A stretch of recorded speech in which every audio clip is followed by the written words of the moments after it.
एक बार की बात है, एक छोटे से शहर में एमिली नाम की एक छोटी लड़की रहती थी। एमिली हमेशा चुड़ैलों और राक्षसों की कहानियों से रोमांचित रहती थी जो उसके दादा उसे सुनाया करते थे।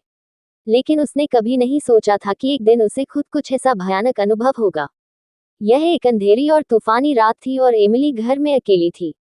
उसके माता पिता एक डिनर पार्टी के लिए बाहर गए थे और देर तक वापस नहीं आए। एमिली ने टीवी देखकर खुद को विचलित करने की कोशिश की, लेकिन बिजली चली गई, जिससे वह पूरी तरह से अंधेरे में चली गई।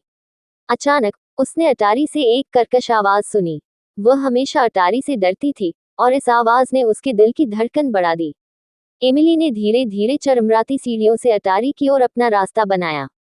जैसे ही उसने दरवाजा खोला, उसने कुछ देखा जिससे उसका खून ठंडा हो गया। कोने में काले कपड़े में एक आकृति खड़ी थी। यह एक चुड़ैल थी, जिसके लंबे, उलझे हुए बाल और उसके चेहरे पर एक टेढ़ी मेढ़ी, दुष्ट मुस्कान थी। एमिली ने भागने की कोशिश की, लेकिन चुड़ैल बहुत तेज थी। वह अपनी हड्डी वाली उंगलियों से आगे बढ़ी और एमिली की बाह पकड़कर उसे और करीब खींच लिया। एमिली डर के मारे जम गई क्योंकि चुड़ैल ने प्राचीन भाषा में जप करना शुरू कर दिया। अचानक अटारी का दरवाजा खुल गया और एमिली के माता पिता दौड़कर अंदर आए। उन्हें लगा कि कुछ गड़बड़ है और वे जल्दी घर आ गए थे। चुड़ैल ने उनका सामना किया, उसकी आंखें गुस्से से चमक उठी। लेकिन एमिली के माता पिता साधारण लोग नहीं थे। वे जादू टोने के विशेषज्ञ थे, और वे जानते थे कि इस तरह की स्थिति से कैसे निपटा जाए।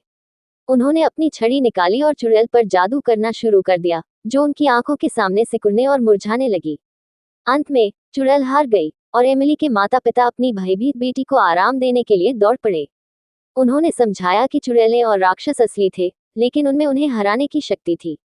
उस दिन से एमिली ने बहादुर बनना सीखा और अपने डर को कभी भी अपने ऊपर हावी नहीं होने दिया।